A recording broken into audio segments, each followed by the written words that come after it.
Hello, I'm Father Joe Roesch of the Marian Fathers of the Immaculate Conception. Thank you for joining me as we continue with our year-long journey, reading the diary of St. Maria Faustina Kowalska from beginning to end.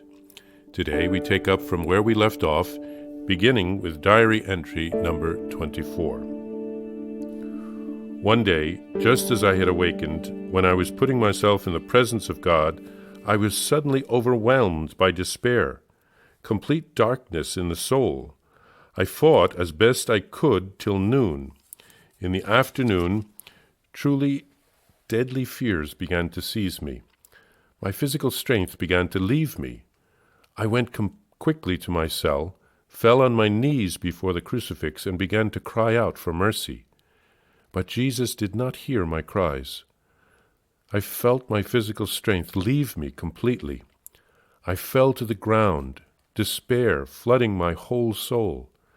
I suffered terrible tortures in no way different from the torments of hell. I was in this state for 3/4 of an hour. I wanted to go and see the directress, but was too weak. I wanted to shout, but I had no voice. Fortunately, one of the sisters, another novice, Sister Placida Putira, came into my cell. Finding me in such a strange condition, she immediately told the directress about it. Mother came at once. As soon as she entered the cell, she said, "In the name of holy obedience, get up from the ground." Immediately some force raised me up from the ground, and I stood up, close to the dear Mother Directress. With kindly words, she began to explain to me that this was a trial sent to me by God, saying, "Have great confidence. God is always our Father, even when He sends us trials." I returned to my duties as if I had come out from the tomb, my senses saturated with what my soul had experienced. During the evening service, my soul began to agonize again in a terrible darkness.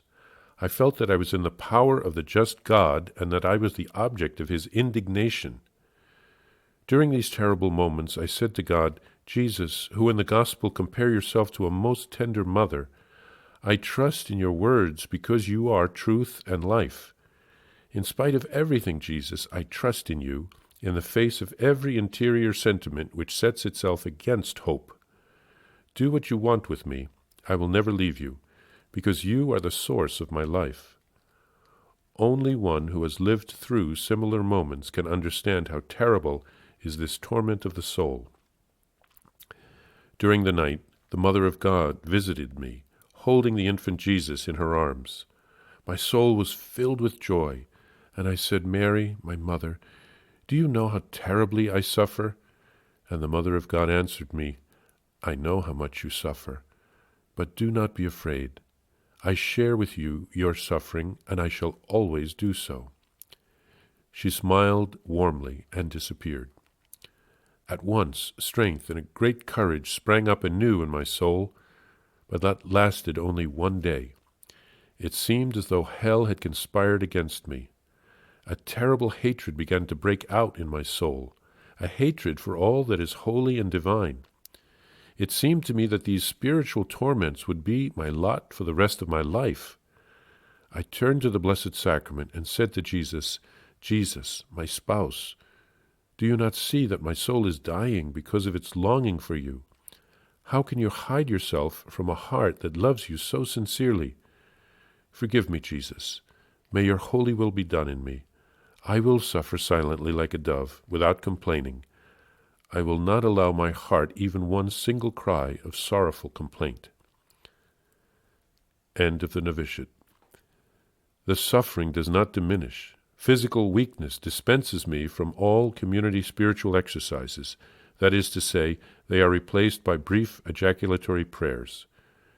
Good Friday, April 16th, 1928. Jesus catches up my heart into the very flame of His love. This was during the evening adoration. All of a sudden the divine presence invaded me, and I forgot everything else. Jesus gave me to understand how much He had suffered for me. This lasted a very short time. An intense yearning, a longing to love God. First vows.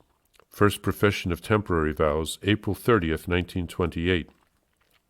An ardent desire to empty myself for God by an active love, but a love that would be imperceptible even to the sisters closest to me. However, even after the vows, darkness continued to reign in my soul for almost a half year. Once, when I was praying, Jesus pervaded all my soul. Darkness melted away, and I heard these words within me: "You are my joy. You are my heart's delight." From that moment, I felt the most holy Trinity in my heart, that is to say, within myself. I felt that I was inundated with divine light. Since then, my soul has been in intimate communion with God, like a child with its beloved Father.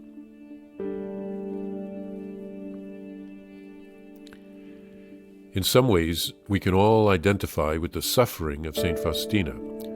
We've all been tempted to feel far from God, that God doesn't love us, or that He has abandoned us. But few of us will have to suffer to the degree that St. Faustina suffered. We can say that she was a victim soul, a chosen soul to suffer like Christ on the cross. It's comforting for us to know that Mary suffers with us, just as she did at the foot of the cross of her Son. We remember the story of Mother Teresa of Calcutta. Apparently for 50 years, she had to endure not feeling the presence of God. She persevered through all those dry years in faith, in her prayer life, and in her apostolic work. Even after she made her first vows, St. Faustina suffered for another 6 months. Finally, she received the consolation of the presence of God. The joy of the Holy Trinity filled her heart. It's good for us to remember the sufferings of this life are limited.